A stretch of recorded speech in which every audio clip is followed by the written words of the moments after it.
Hi, my name is Tom and you're watching my small hobby YouTube channel.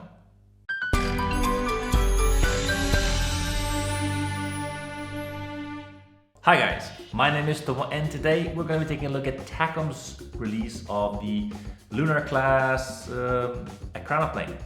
This is a 1:144 scale model of this iconic Russian plane/boat.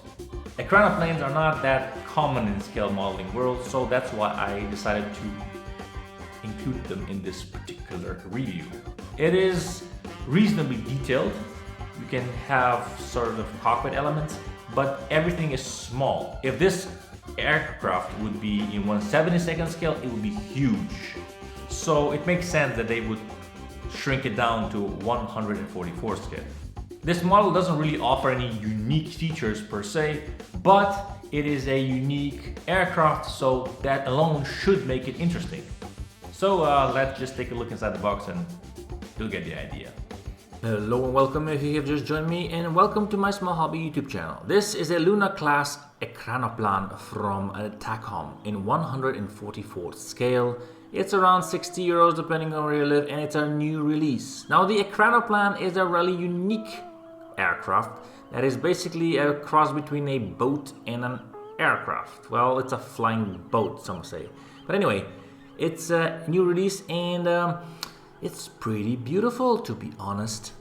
It's a good thing that it is in 144th scale, because otherwise it would be pretty huge. Not my hands. And here are all the parts that make up this model and are inside the bag in the box. There are quite a few of them, but they don't look that daunting. Most of them got to do with the whole fuselage and wing area, so they're pretty big. This being a boat/plane, we have some clear parts and of course the all-important decals. So let's look at the decals. Very nicely printed, hammer and sickle, Soviet and of course Russian. What a surprise. We have huge wing areas that have quite a lot of detail.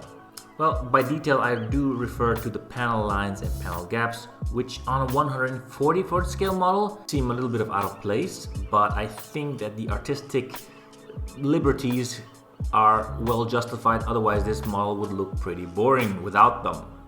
Anyway, the panel gaps and the panel lines seem to be okay. They're not too in your face and just right. And of course the fuselage is buildable from 2 parts and 2 shells. All in all, I do believe this model has around 200 parts, so it's not really meant for a beginner, and it's more geared toward a seasoned skill model builder. It doesn't really have any particular features, which is a shame because it's rather unique in the world of scale models. It does have a reasonably detailed cockpit, but because the windows are so small, you don't really get to see that much. That's true with the windows. There are quite many of clear parts, but most of them are covering tiny holes, so that's a bit of a shame.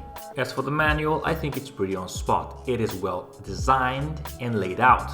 The instructions are easy to follow, and there are not that many steps crammed onto each and every page, so really it should be a fun and easy build.